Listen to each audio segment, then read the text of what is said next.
அரசியலமைப்பு திருத்தம், நீதித்துறை மற்றும் பொருளாதார மறுமலர்ச்சி தொடர்பில் இலங்கை அரசாங்கம் வழங்கிய வாக்குறுதிகளை நிறைவேற்றும் செயற்பாடு தடைப்படும் அபாயம் உள்ளதாக ஐக்கிய நாடுகளின் மனித உரிமைகளுக்கான ஆணையாளர் இளவரசர் சைட்ராட் அல் ஹுசைன் தெரிவித்துள்ளார்.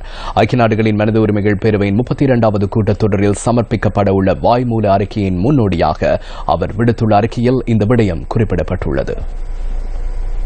கட்சி அரசியல் தொடர்பில் இடம்பெறுகின்ற மாற்றங்கள் மற்றும் ஆட்சியில் இருக்கும் அரசியல் கூட்டமைப்பிற்குள் அதிகாரத்தை பகிர்ந்து கொள்வதற்காக ஏற்படுத்திக் கொள்ளப்படுகின்ற இணக்கப்பாடுகள் காரணமாக எழுந்துள்ள சிக்கலை விரிவடைந்து வரும் அமைச்சரவை புலப்படுத்துவதாக அந்த அறிக்கையில் தெரிவிக்கப்பட்டுள்ளது. இந்த நிலையில் பொறுப்புக்கூறல் உள்ளிட்ட விடயங்கள் தொடர்பில் பல்வேறு கருத்துக்கள் சமூகத்திற்கு விடுக்கப்படுவதாக ஐநா மனித உரிமைகள் ஆணையாளர் சுட்டிக்காட்டியுள்ளார். நீதித்துறையின் சுயாதீன தன்மையை உறுதிப்படுத்தும் சட்டங்களை வலுப்படுத்துதல், சர்வதேச மனித உரிமைகள் பிரகடனங்களுக்கு அமைய தனிப்பட்ட முறைப்பாடுகளை ஏற்றுக்கொள்வதற்காக கட்டமைப்பை உருவாக்குதல் போன்ற நடவடிக்கைகளை இலங்கை அரசாங்கம் மேற்கொள்ள வேண்டும் என அவர் வேண்டுகோள் விடுத்துள்ளார்.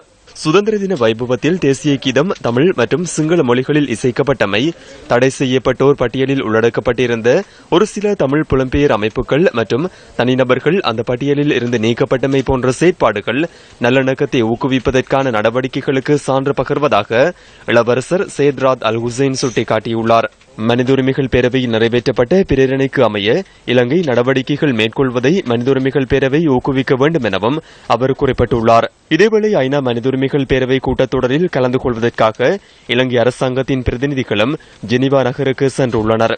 இந்த குழுவில் வெளிவிவகார அமைச்சர் மங்கள சமரவீர, நீதியமைச்சர் விஜயதாச ராஜபக்ச, நல்லிணக்க செயற்பாடுகளுக்கான இணைப்பு அலுவலகத்தின் செயலாளர் மனோ தித்தவெல்ல ஆகியோரும் அடங்குகின்றனர்.